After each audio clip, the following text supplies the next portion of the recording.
जय हिंद दोस्तों, जय हिंद बच्चों। 9वें चैप्टर में आज हम बात कर रहे हैं विश्व के प्रमुख विनिर्माण उद्योग में से एक उद्योग जिसका नाम है लौह इस्पात उद्योग। पिछली क्लास में हमने ये बात की सभी उद्योगों के लिए ये एक धुरी उद्योग होता है, क्योंकि लगभग सभी उद्योगों के लिए लौह इस्पात उद्योग है वो कच्चा माल उपलब्ध करवाता है और इसके बिना हम औद्योगिक विकास की कल्पना भी नहीं कर सकते, इसीलिए तो इसे धुरी उद्योग कहा गया है। हम आगे बढ़ें उससे पहले हम ये चीज़ समझ लें भी लौह इस्पात है आयरन स्टील का निर्माण किस प्रकार से होता है। तो देखिएगा, इसके निर्माण की 3 विधियां हैं, यानी 3 प्रकार की भट्टियां हैं वो काम में ली जाती है। पहली है बेसिमर भट्टी, दूसरी है वात्या भट्टी विधि या यूं कहूं उन्मुक्त भट्टी विधि, और तीसरी है विद्युत भट्टी विधि। तो 3 भट्टियां यानी 3 प्रकार की विधियां बेसिमर, वात्या भट्टी और विद्युत भट्टी है वो काम में ली जाती है। इसके अंतर्गत क्या चीज़ मिलाई जाती है? सीधी सी बात है, उसमें हम कच्चा माल मिलाएंगे। तो लौह इस्पात के लिए कच्चा माल कौन सा काम में आता है पहले उसको देख लेते हैं। नंबर 1 है लौह अयस्क, यानी लौह अयस्क या लौह खनिज। मुख्यतः हम मैग्नेटाइट, हेमेटाइट है, इनमें से किसी एक का इस्तेमाल करते हैं। तो लौह अयस्क मिलाया जाता है, उसमें कोक यानी कोयला मिलाया जाता है, और तीसरा उसमें चूना पत्थर यानी कैल्शियम कार्बोनेट है वो मिलाया जाता है। इन तीनों को मिलाकर अच्छे से गर्म कर लिया जाता है, मिक्स कर लिया जाता है, पिघला लिया जाता है। उसके बाद में जब इसको ठंडा कर लिया जाता है तो इस प्रकार जो प्राप्त लोहा होता है उसे कच्चा लोहा यानी पिग आयरन कहा जाता है। पिग आयरन, तो यूं कहूं भी वात्या भट्टी से प्राप्त जो लोहा है उसे कच्चा लोहा कहा जाता है। अब इस कच्चे लोह में मैग्नीज को मिलाया जाता है, Mn, मैग्नीज को मिलाया जाता है। तो उस कच्चे लोहे में जब मैग्नीज मिला दिया जाता है तब वो कहलाता है स्टील। अब ये बन गया स्टील। एक चीज ध्यान दीजिएगा, जो आपने नाम सुना होगा स्टेनलेस स्टील। स्टील और स्टेनलेस स्टील में फर्क है। स्टेनलेस स्टील में तो क्या मिलाया हुआ होता है? क्रोमियम है, निकेल है, नाइट्रोजन है, मोलिब्डेनम मिला होता है, और स्टेनलेस स्टील पर कभी जंग भी नहीं लगता है। ये स्टील है, ठीक है, दोनों एक जैसे से लगते हैं, लेकिन स्टील और स्टेनलेस स्टील में भी फर्क है, ठीक है। तो इस प्रकार से जो आयरन स्टील है उसका निर्माण है वो कर लिया जाता है। अब एक चीज यहां पर हम और ये समझ लेते हैं भी इस उद्योग का स्थानीयकरण यानी ये कहां पर ज्यादा पनपता है। देखिए, इसमें जो कच्चा माल काम में आ रहा है, अयस्क है, कोयला है, चूना पत्थर है और मैग्नीज है। 4 चीजों की हम बात करें, ये चारों ही चीजें भारी है, हेवी है। तो इन्हें एक स्थान से दूसरे स्थान पर अगर हम लेके जाएंगे तो परिवहन की जो लागत है वो बहुत अधिक होती है। तो इसलिए इस प्रकार के जो भारी उद्योग है वो हमेशा ही उस जगह पर स्थापित किए जाएंगे जहां पर कच्चा माल आसानी से उपलब्ध हो जाए, यानी कच्चे माल के नजदीक स्थापित किए जाएंगे। जैसे हम इनको कहां स्थापित करेंगे? जहां लौह अयस्क निकट है वहां पर, जहां पर चूना पत्थर है वो निकट है वहां पर इसको स्थापित करेंगे, या जहां पर कोक यानी कोयला ज्यादा मिलता है वहां पर हम इसको स्थापित करेंगे, या फिर हम लौह अयस्क और कोयला दोनों के बीच की ऐसी जगह देख लेंगे जहां से इन दोनों को ही आसानी से लाया जा सकता हो। तो ध्यान दीजिएगा, क्योंकि लौह इस्पात उद्योग एक भारी उद्योग है, इसलिए इसे कच्चे माल की प्राप्ति स्थल के आसपास ही इसे स्थापित किया जाता है। और एक सामान्य सा एक उदाहरण के लिए आपको बताऊं तो लगभग 4 लाख टन, ठीक है भी, 4 लाख टन जब कच्चा माल काम में लिया जाता है तो उससे 1 लाख टन आयरन है वो प्राप्त होता है, या यूं कह ले भी 4 टन से 1 टन प्राप्त होता है। 4 टन जब हम कच्चा माल यूज करते हैं तो 1 टन आयरन है वो हमें प्राप्त होता है। तो देखिएगा कितनी कमी हो जाती है। इसका मतलब कच्चा माल ज़्यादा यूज हो रहा है और हमें जो हमारा प्रोडक्ट है उसको मात्रा है वो हमें कम प्राप्त हो रही है, यानी जब निर्माण किया जा रहा है तो उसका वजन है वो कम हो जाता है। तो इसलिए इसे कच्चे माल की प्राप्ति स्थल के आसपास ही लगाया जाता है। तो ये था निर्माण की विधियां और कहां पर इस उद्योग को ज्यादा स्थापित किया जाता है उसकी बात हमने की है। अब देखते हैं विश्व में इसका वितरण कैसा है उत्पादन की दृष्टि से। सबसे पहले 2013 के आंकड़ों की ही बात करेंगे जो आपकी पाठ्य पुस्तक में दिए गए हैं। एक चीज ध्यान दे लीजिएगा, लौह इस्पात उद्योग मुख्यतः उत्तरी अमेरिका, यूरोप और एशिया के जितने भी विकसित देश हैं वहीं पर ज्यादा पनपे हैं, वहीं पर ये ज्यादा स्थापित किए गए हैं। तो 2013 में उत्पादन की दृष्टि से बात करते हैं तो पहला स्थान है चाइना का, चीन का पहला स्थान है। दूसरे स्थान पर है जापान,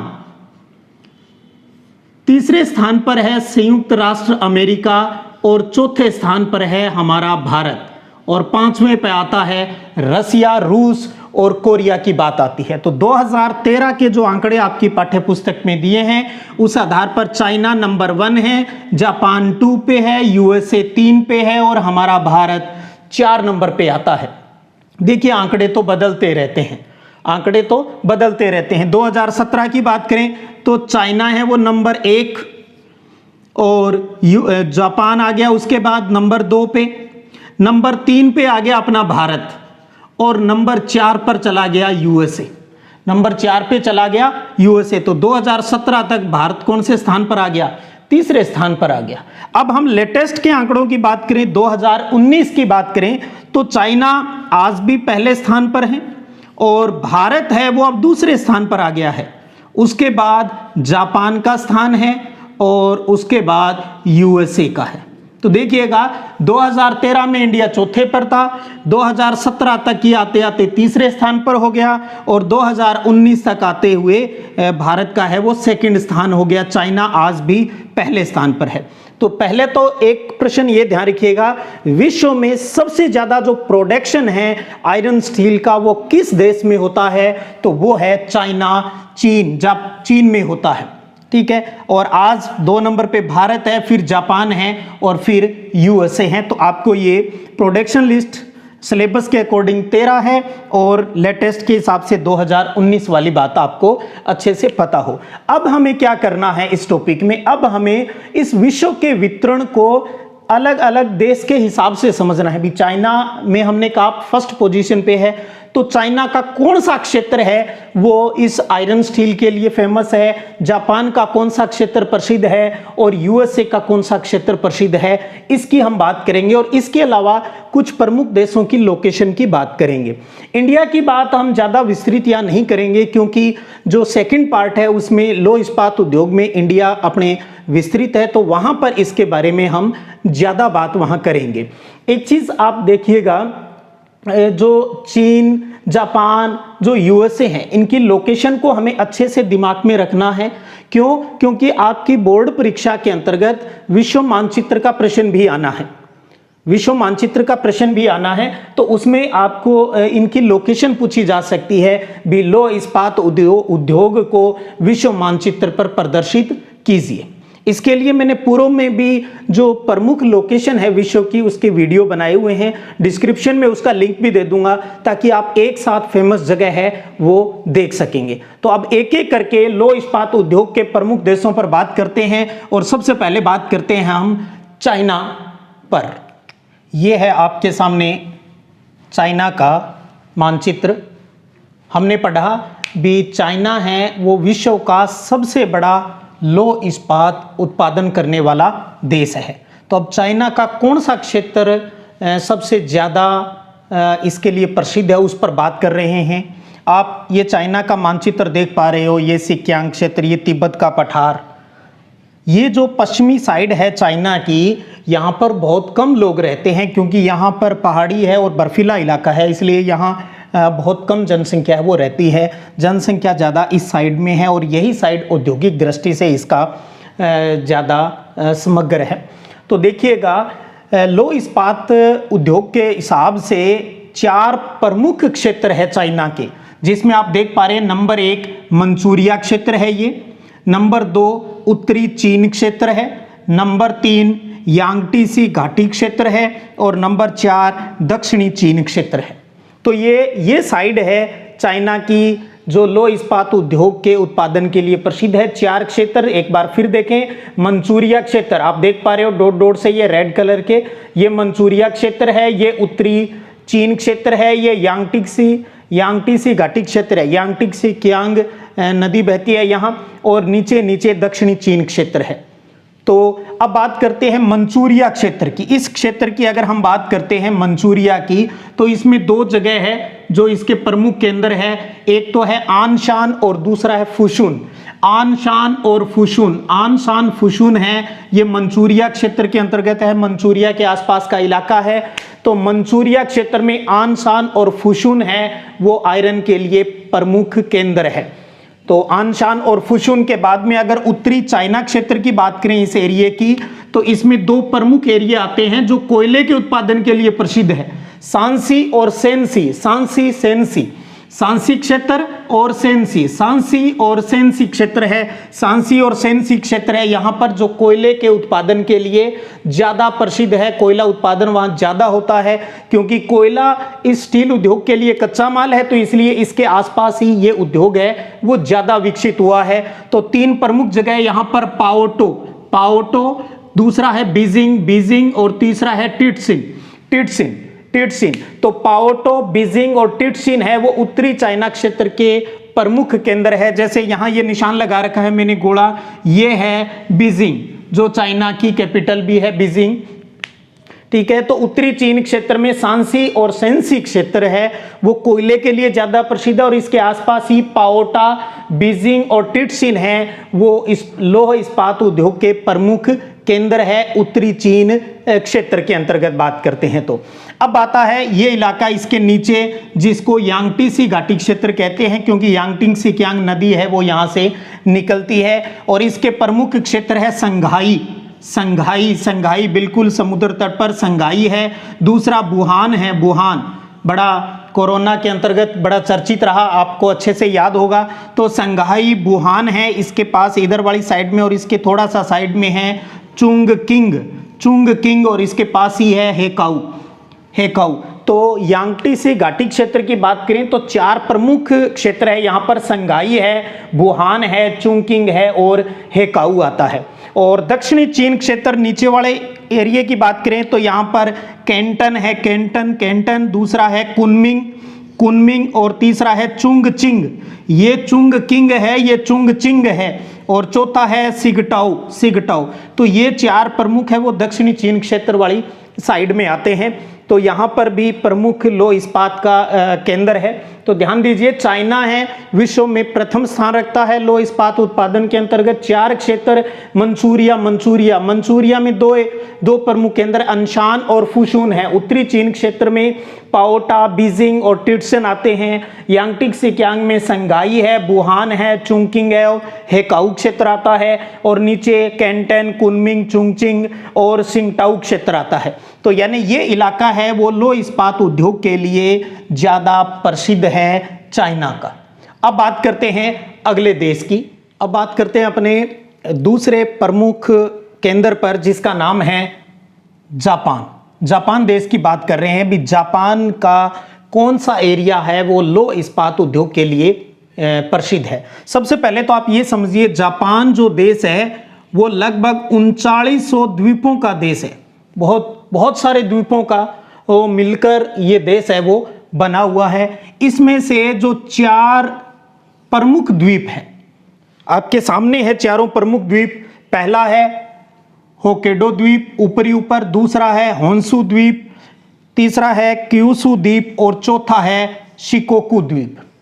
4 प्रमुख 3900 द्वीपों का देश है। 4 इसमें प्रमुख द्वीप है। सबसे बड़ा आप देखेंगे तो होन्शु द्वीप है। होन्शु द्वीप सबसे बड़ा है। होक्काइडो द्वीप 2 नंबर पे आता है, क्यूशु द्वीप 3 नंबर पे आता है और शिकोकू द्वीप है वो 4 नंबर पे आता है।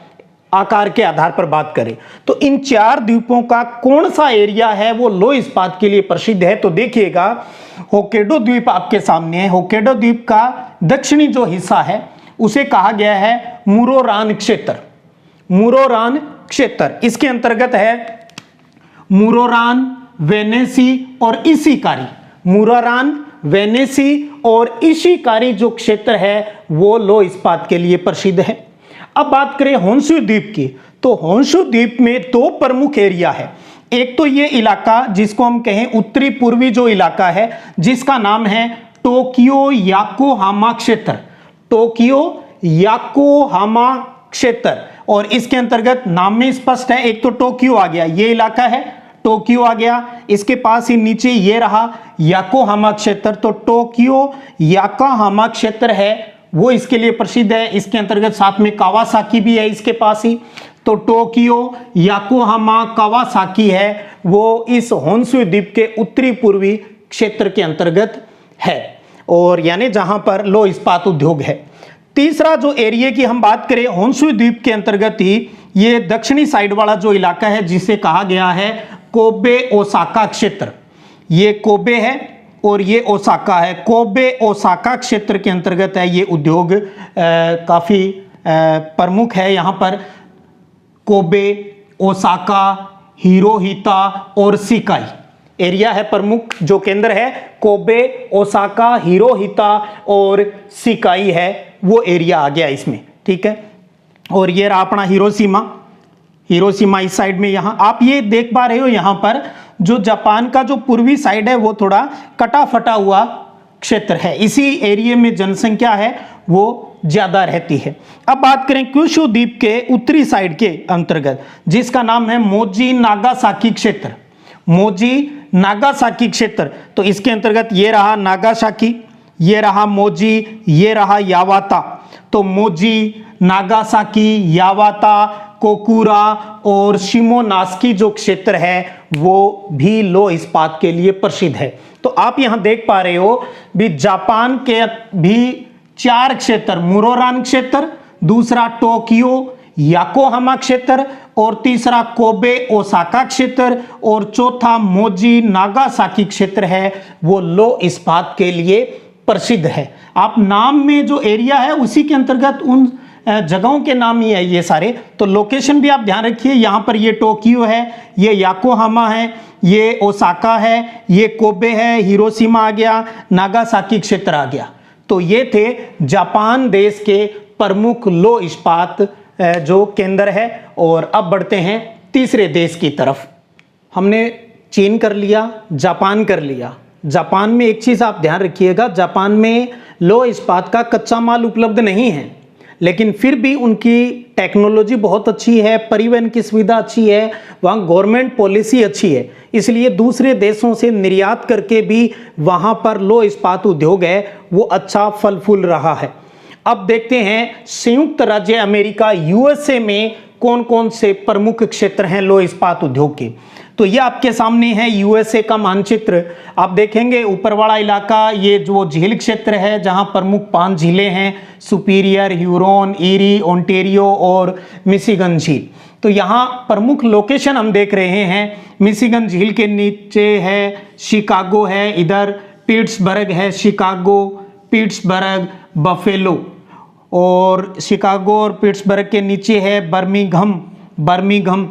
तो इस क्षेत्र में बात करें इधर वाली पूर्वी साइड में तो शिकागो, पिट्सबर्ग, बफेलो और बर्मिंघम है, ये लौह इस्पात के यूएसए में प्रमुख केंद्र है। पश्चिमी साइड में और बात करें तो यहाँ 2 प्रमुख क्षेत्र हैं, सैन फ्रांसिस्को और लॉस एंजल्स।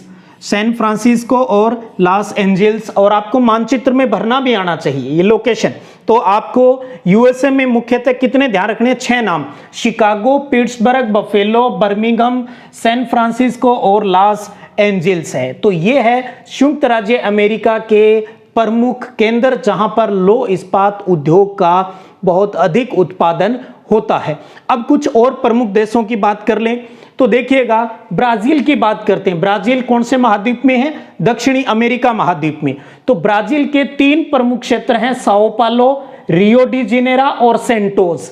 साओ पालो, रियो डी जेनेरो और सेंटोस। इसका आप डिस्क्रिप्शन में मानचित्र दिए हुए हैं, वहां पर भी आप अच्छे से इसकी लोकेशन देख सकते हैं। तो ब्राजील में 3 है, sao paulo, Rio de Janeiro और सेंटोस है। जर्मनी की बात करें तो जर्मनी के 2 प्रमुख क्षेत्र हैं, रूर और सार। रूर और सार है वो जर्मनी के अंतर्गत है। फ्रांस का लीले जो क्षेत्र है वो बहुत अधिक प्रसिद्ध है लोहा इस्पात उद्योग के लिए। फ्रांस का लीले फ्रांस का है। सार और रूर जर्मनी के हैं। Santos, Rio de Janeiro, sao paulo Brazil के हैं। और इसी प्रकार यूक्रेन की बात करें तो वहां का प्रमुख केंद्र है क्रीबोईराग यूक्रेन के हैं, यूक्रेन के। तो जर्मनी, फ्रांस, यूक्रेन, ये कौन सा क्षेत्र आ गया? ये हैं यूरोप महाद्वीप के। और साथ में रूस, क्योंकि एशिया और यूरोप दोनों में आता है, तो लगे हाथ हम रूस के प्रमुख लौह इस्पात उद्योग के प्रमुख केंद्रों की भी बात करते हैं। तो आप देखेंगे लेनिनग्राड, मॉस्को, मैग्निटोगोर्स्क, टोम्स्क और चेल्याबिंस्क, टोम्स्क, मैग्निटोगोर्स्क, मॉस्को और लेनिनग्राड, ये प्रमुख 5 रूस के केंद्र है जहां पर लौह इस्पात उद्योग है वो अच्छे से विकसित है।